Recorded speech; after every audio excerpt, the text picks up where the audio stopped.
உலகத்தில் உள்ள அனைத்து மக்களுக்கும் வணக்கம். இன்று நாம் பேசக்கூடிய தலைப்பானது, தேவனுக்கு பிடிக்காத காரியத்தை தேவன் விட்டுவிட சொல்கிறார். அது என்ன காரியம் என்பதை மட்டும் இன்று நாம் பார்ப்போம். தேவனுக்கு பிடிக்காத காரியம் ஒரு சில காரியங்கள், முக்கியமான காரியங்களாக இங்கே கலாத்தியர் 5ஆம் அதிகாரம் 19 கூறுகிறார் தேவன், மாமிசத்தின் கிரியைகள் வெளியரங்கமா இருக்கின்றன. இவையெல்லாம் வெளிப்படையாக செய்றாங்க மனிதர்கள். அவை பத்தி முதலில் பார்ப்போம். விபச்சாரம். விபச்சாரம் அநேக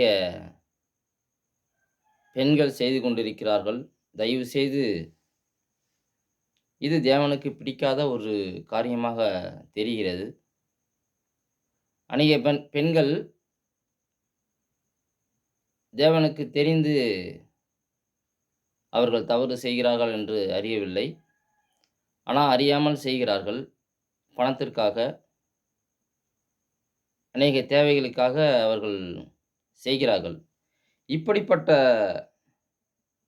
பெண்கள், இப்படியான இந்த விபச்சாரம் நீங்கள் ஒருபோதும் செய்யாதிருங்கள் என்று தேவன் கூறுகிறார். அடுத்ததாக வேசித்தனம்.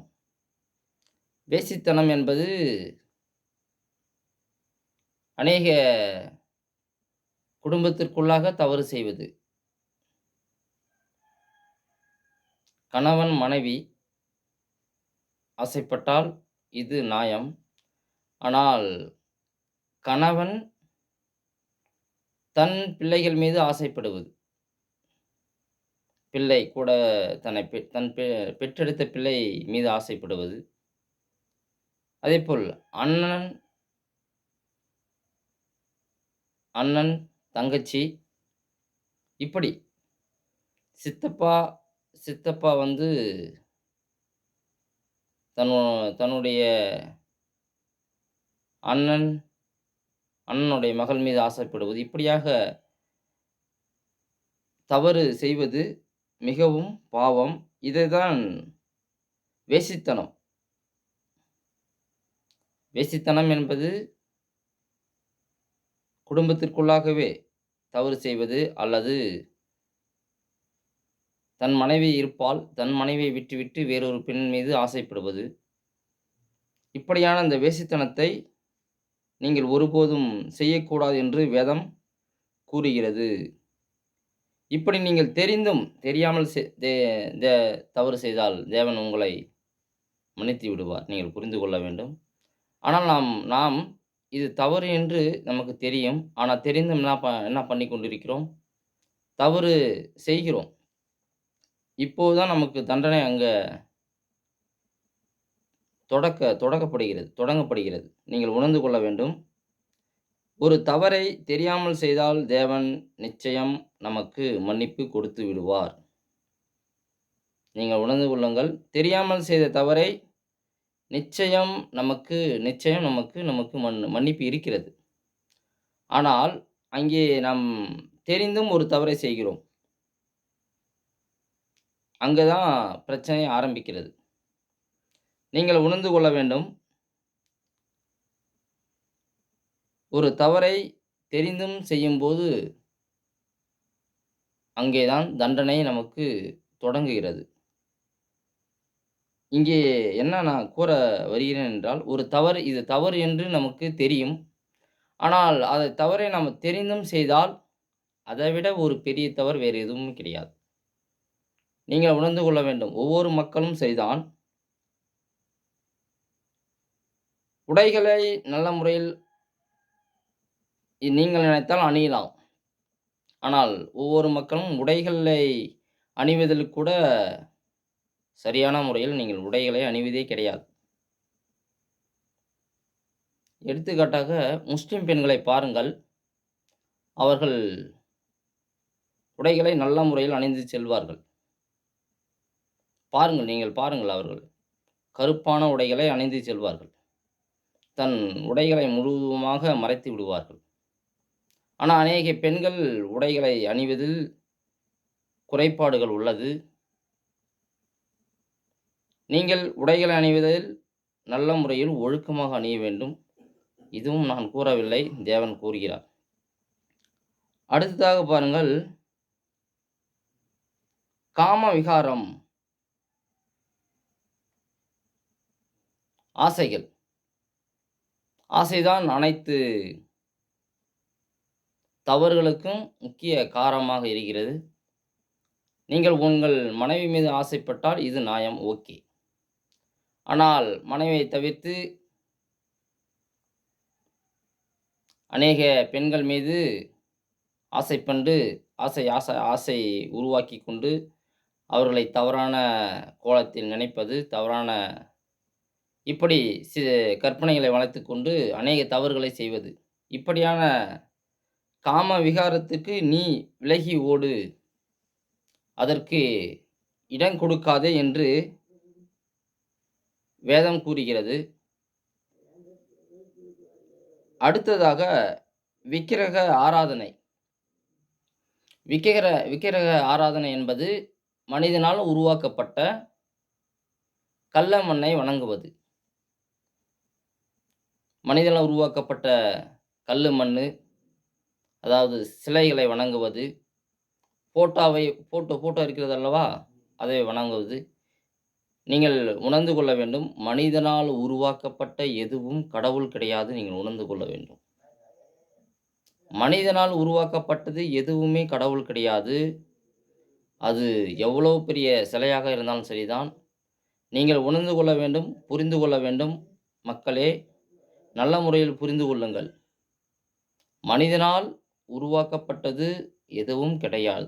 எதுவும் கடவுள் கிடையாது. தேவனுக்கு உருவம் கிடையாது. தேவன் ஆவியாக இருக்கிறார்.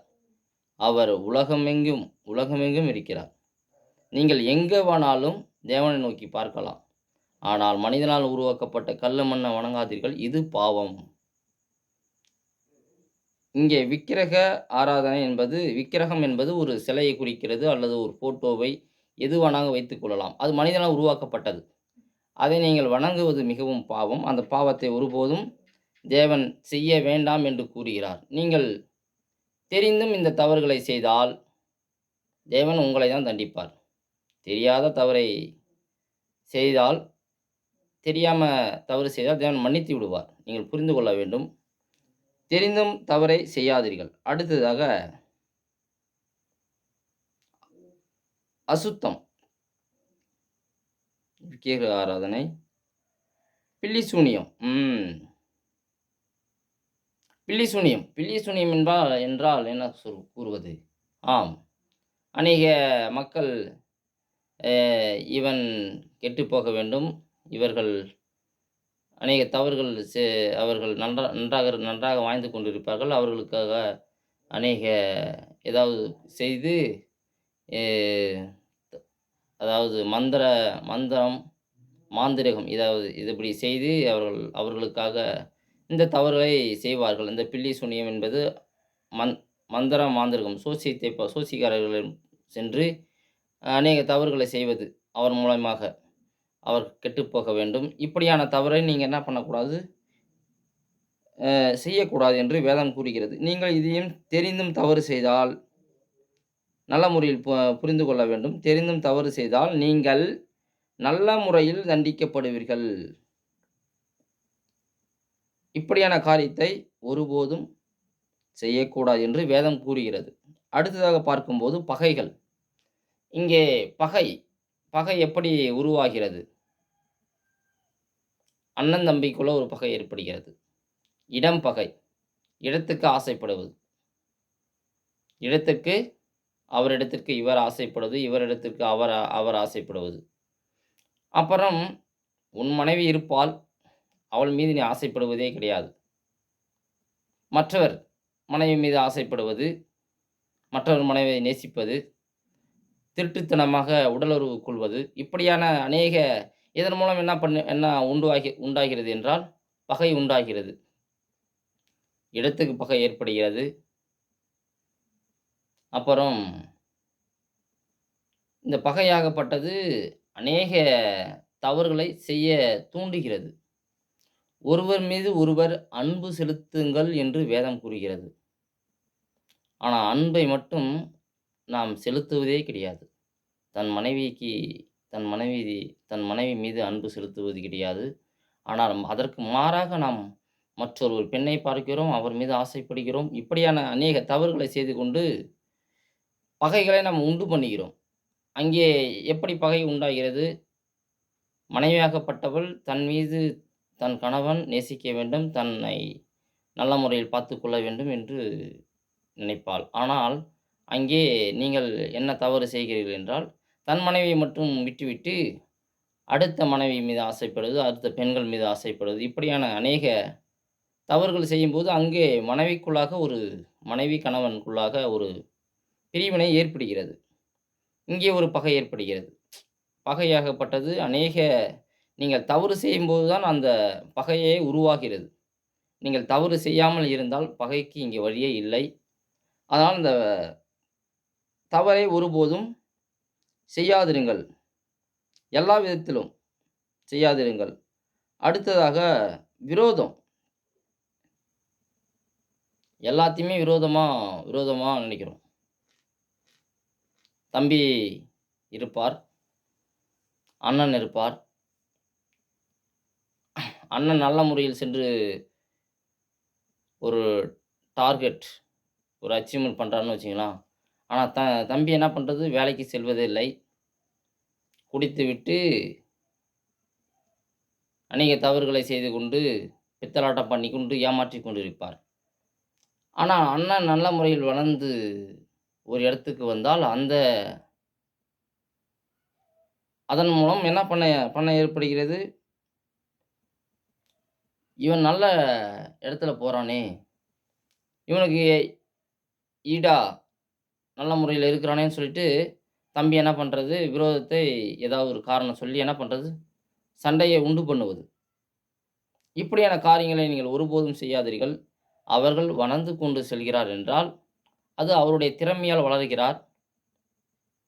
அதை நீங்கள் புரிந்து கொள்ள வேண்டும், தெரிந்து கொள்ள வேண்டும். இப்படியான விரோதத்தை நீங்கள் உண்டு பண்ணாதீர்கள். தவறான பாதையில் செல்லாதீர்கள். நல்வழியில் நடங்கள் என்று ஒவ்வொருவரிடம் தேவன் கூறுகிறது. விரோதத்தை ஒருபோதும் விட்டுவிடுங்கள். ஒருவர் தன் முயற்சியால் வளர்ந்து கொண்டிருக்கிறார் என்றால், நீங்களும் உங்களுடைய முயற்சியால் நீங்களும் வளருங்கள். உங்களுக்கும் அனைத்தும் கொடுத்திருக்கிறார் தேவன். உங்களுக்கும் கை கால்கள் இருக்கிறது. நல்ல முறையில் உழைத்து வாழ்வில் முன்னேறுங்கள் என்று வேதம் கூறுகிறது. வைராக்கியங்கள். அடுத்ததாக தேவன் கூறுகிறார், வைராக்கியமா இருக்கணும். சண்டை ஒருவருக்குள் சண்டை ஏற்பட்டு இருக்கும். வைராக்கியமா பேசாம இருக்கிறது. இது தவறு. வைராக்கியங்களை விட்டுவிட வேண்டும். சண்டை ஏற்பட்டால் அடுத்த நொடியே பேசிவிட வேண்டும். எடுத்துக்காட்டாக கணவன் மனைவிக்குள்ளாக ஒரு சில தவறுதல் காரணமாக பிரிவினை ஏற்பட்டிருக்கும். நான் பேசுவதா, இல்லை அவர்கள் பேசுவதா என்று கணவன் மனைவிக்குள்ளாக வைராக்கியம் இருக்கிறது. அந்த வைராக்கியம் நீண்ட காலம் போகிறது என்றால், அங்கே தான் பிரிவினை ஏற்படுகிறது. இங்கே பாருங்கள், உலகத்தில் உள்ள அனைத்து மக்களுமே நீங்கள் புரிந்து கொள்ள வேண்டும். வைராக்கியம் வைத்தால் உங்களிடம் ஒற்றுமை இருக்காது. நீங்கள் நீண்ட காலமாக பிரிந்து விடுவீர்கள். இது வேதம் கூறுகிறது. கணவன் மனைவி ஒருவர் திருமணம் செய்துவிட்டால் அவர்கள் சாகும் வரை நீங்கள் பிரியக்கூடாது. ஒருபோதுமே எந்த காரணத்தைக் கொண்டு நீங்கள் சாகும் வரை பிரியக்கூடாது. நீங்கள் ஒற்றுமையாகத்தான் வாழ வேண்டும். இதுதான் நியாயம். ஏதாவது ஒரு காரணம் காட்டி அவர்கள் பிரிந்து சென்றால் அந்த வாழ்க்கை ஒரு கேள்விக்குறியாக மாறிவிடும். முக்கியமாக மக்களே நீங்கள் புரிந்து கொள்ள வேண்டும். வைராக்கியத்தை தேவன் விட்டுவிட சொல்கிறார். இப்படியான அந்த வைராக்கியம் நம்மிடம் இருந்தால் முற்றிலுமாக அதை நீக்கிவிடுங்கள். விட்டுவிடுங்கள். தவறு செய்கிறார் தெரிகிறது. அவருக்கு நல்ல முறையில் எடுத்துக் கூறுங்கள். அதே கூறாமல் மனதிலே வைத்துக்கொண்டு வைராக்கியமாக அவரை பேசாமல் இருந்து அ இப்படியாக இருந்தால் அது பிரிவினையை ஏற்படுத்திவிடும். நீங்கள் நீண்ட காலமாக பிரிந்து உங்களுக்கும் கெட்ட பெயர், பிறர் அவருக்கும் கெட்ட பெயர். இதனால் ஒற்றுமை இல்லாமல் அநேக குடும்பங்கள் பிரிந்து வாழ்கின்றன. இதனை நீங்கள் விட்டுவிடுங்கள் என்று வேதம் கூறுகிறது. அடுத்ததாக கோபம். சின்ன சின்ன விஷயத்திற்கெல்லாம் கோபப்படுவது. நீங்கள் அந்த பொறுமையை கடைப்பிடிக்க வேண்டும். கோபம் வரதான் செய்கிறது. ஒருவர் தெரிந்தும் தவறு செய்கிறார். அந்த இடத்தில் நாம் கோபப்படுகிறோம். அவர்களுக்கு எந்த விதத்தில் புரிய வைக்க வேண்டுமோ, அந்த விதத்தில் புரிய வைக்க வேண்டும். சில பேருக்கு எத்தனை தடவ சொன்னாலும் புரியாது. தவறு மேல தவறு செய்து கொண்டு தான் இருப்பார். அந்த இடத்தில் நமக்கு பகிரங்கமான கோபம் வரும். ஏனென்றால், என் வீட்டில் பாருங்கள், நான் என் அப்பாவிடம் குடிப்பது தவறு. அதை நீங்கள் விட்டுவிடுங்கள் என்று நான் ஒவ்வொரு முறையும் கூறிக்கொண்டு தான் இருக்கிறேன். ஆனால் அதை நிறுத்துவதே கிடையாது. புயலை போடுவது மிகவும் தவறு. அதை போடாதீர்கள் என்று நான் ஒவ்வொரு முறையும் கூறிக்கொண்டு தான் இருக்கிறேன். ஆனால் அவர் நிறுத்துவதே கிடையாது. திரும்ப திரும்ப அந்த தவறை செய்து கொண்டு தான் இருக்கிறார். இதன் மூலம் எனக்கு ஒவ்வொரு முறையும் கோபம் வருகிறது. என் வீட்டில் அவர் மீது மட்டும் தான் மிகவும் கோபம் அதிகமாக இருக்கிறது. ஆனால் அதை அவர் நிறுத்துவதே கிடையாது. நான் என் உடம்புக்காகவா கூறுகிறேன்? குடிக்காமல் இருந்தால் உங்கள் உடம்பு தான் நல்ல முறையில் இருக்கும். ம். அதை அவர் உணர்ந்து கொள்வதே கிடையாது. இப்படியான ஒரு சில காரியத்தை, நல்ல செயல்களை நாம் செய்ய வேண்டும். அந்த கோபங்கள் வருக தான் செய்கிறது. சரிங்க. ஒருவர் தெரிந்தும் தவறு செய்தால் அந்த இடத்தில் நமக்கு கோபம் வரும். அதையும் நாம் பொறுத்துக்கொண்டு நிதானமாக அவருக்கு நாம் எடுத்துக் கூற வேண்டும். கோபத்தை விட்டுவிட வேண்டும் என்று வேதம் கூறுகிறது. அடுத்ததாக சண்டைகள். சண்டை. அநேக முறையில் நாம் ஒரு சின்ன சின்ன விஷயத்தில் சண்டை போட்டுக்கொண்டு பிரிந்து விடுகிறோம். கணவன் மனைவியை வைத்து விடுங்கள். அநேக சிறிய சிறிய சின்ன விஷயமாக தான் இருக்கும். இங்கே கணவன் மனைவிக்குள்ளாக ஒரு சின்ன விஷயத்திற்கெல்லாம் சண்டை போட்டுக்கொண்டு அவர்கள் நிரந்தரமாக பிரிந்து வாழ்கிறார்கள். இப்படிப்பட்ட வாழ்க்கை தேவன் தேவன் வெறுக்கிறார். நீங்கள் கணவன் மனைவியாகப்பட்டவர்கள் ஒற்றுமையாகத்தான் வாழ வேண்டும். சிறிய சிறிய சண்டைக்கெல்லாம் அனுசரித்து கொண்டு ஒற்றுமையாக வாழ கற்றுக்கொள்ளுங்கள். அநேக பிரச்சனையை காட்டிலும் இந்த குடும்ப பிரச்சனையாகப்பட்டது கோர்ட்டில் அநேக ஒரு ஒரு குற்றமாக கருதப்பட்டு, அந்த குற்றம்தான் இப்போது பெருகி உலகம் முழுவதுமே பிரிவினைகள், சின்ன சின்ன விஷயத்தெல்லாம் கோவப்பட்டு பிரிந்து கொண்டு, இவ கணவன் மனைவியாகப்பட்டவர்கள் ஒற்றுமையாக வாழ்வதே கிடையாது. நீங்கள் சிறிய சிறிய விஷயத்திற்கெல்லாம் சண்டை போடாமல் ஒற்றுமையாக வாழுங்கள். ஒருவர் புரிந்து கொள்ளுங்கள் என்று வேதம் கூறுகிறது. சண்டைகளை ஒருபோதும் செய்யாதீர்கள். இங்கே பாருங்கள், பிரிவினைகள். அடுத்ததாக வேதம் பிரிவினைத்தை பற்றி கூறுகிறது. பிரிவினைகள், மார்க்க பேதங்கள் இதை பற்றி கூறுகிறது. பிரிவினை இங்கே தான் உருவாகிறது. பாருங்கள், பிரிவினையை ஒருபோதும் இருக்கக்கூடாது. அது எந்த பிரிவினையாக இருக்கலாம்? மத பிரிவினையாக இருக்கலாம். தேவன் மதத்தை உருவாக்கவில்லை.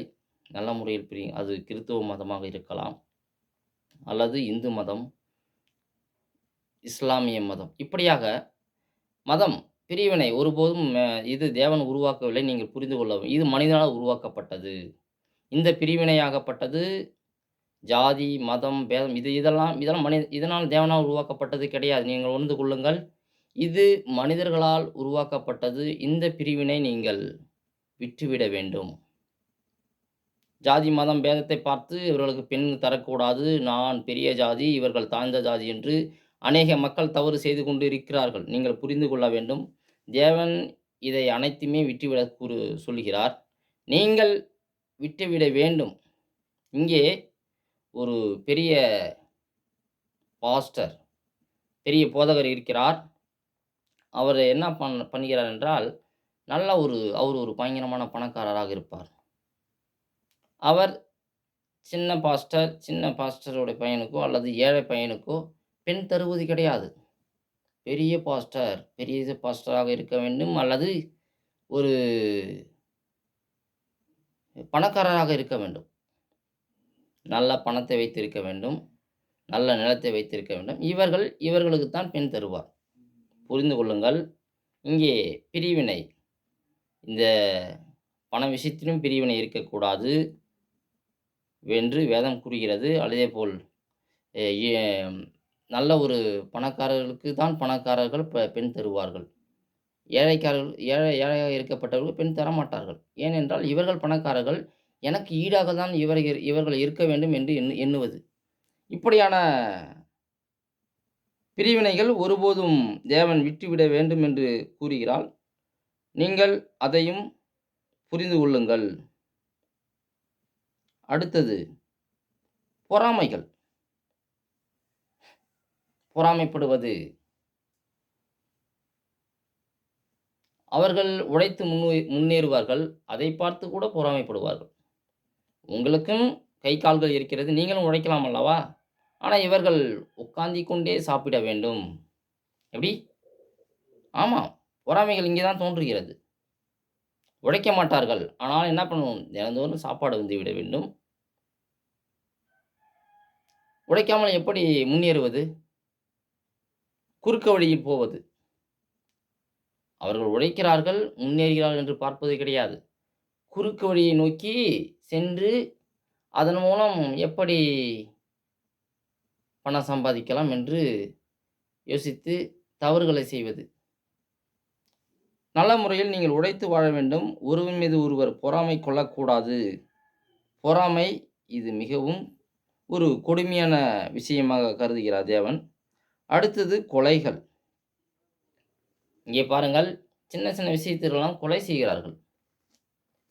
ஒரு ₹1,00,000 கொடுத்தால் போதும், அவர்களை கொன்று விடுங்கள் என்று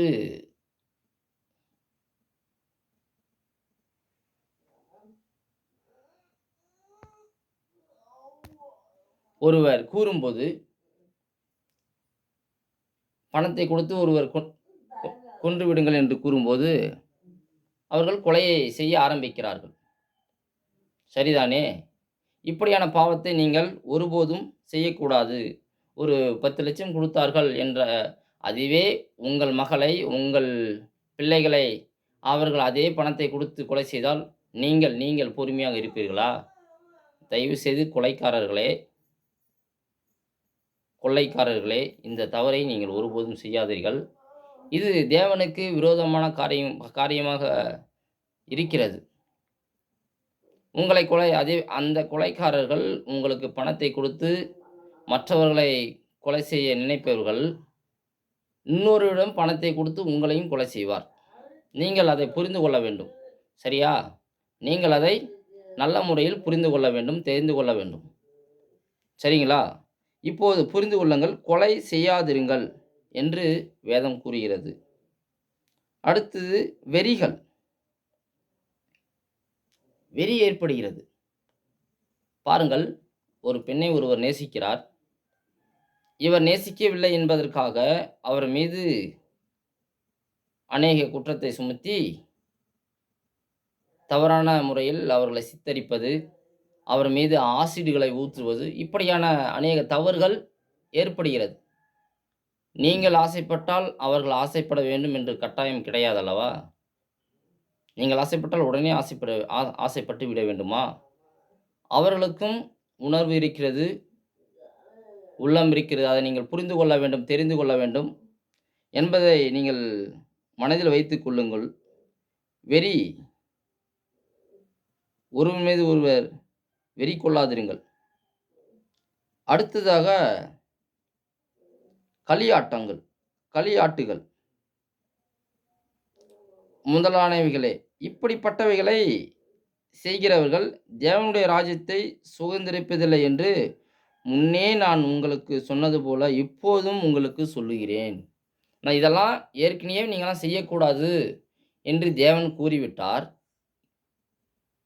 புரிந்து கொள்ளுங்கள். இதெல்லாம் செய்யாதிருங்கள் என்று முன்னே நான் கூறியிருக்கிறேனே. திரும்பவும் என்ன பண்ணாதீங்க, இந்த தவற நீங்க செய்யாதிருங்கள் என்று தேவன் கூறுகிறார். நான் கூறவில்லை. நன்றாக புரிந்து கொள்ளுங்கள். இந்த வானத்தையும், பூமியும், சூரியன், சந்திரன் அனைத்தையும், செடி, கொடி அனைத்தையும் படைத்தது தேவன். நீங்கள் தேவனுக்கு விரோதமாக இப்ப நான் கூறுனது அனைத்துமே பாவங்கள். தேவனுக்கு பிடிக்காத காரியங்கள். இதனை நீங்கள் தெரியாமல் இத்தனை நாள் செய்திருந்தால் ஓகே, மன்னித்து விடுவார் தேவன்.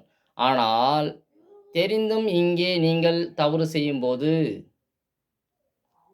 தேவன் நல்ல முறையில் உங்களுக்கு தண்டனை கொடுப்பார். புரிந்து கொள்ளுங்கள். தண்டனையிலிருந்து நீங்கள் தண்டனை பெறக்கூடாது என்று நீங்கள் நினைத்தால், இப்படியான காரியத்தை நீங்கள் ஒருபோதும் செய்யாதிருங்கள். இது தேவனுக்கு பிடிக்காத காரியங்கள். இதனை ஒருபோதும், அதாவது தெரிந்தும் தவறு செய்வது மிகவும் பாவம். அந்த பாவத்தை திரும்ப திரும்ப செய்யாதிருங்கள். நன்றி. இத்துடன் என்னுடைய பதிவை முடித்துக் கொள்கிறேன். வணக்கம்.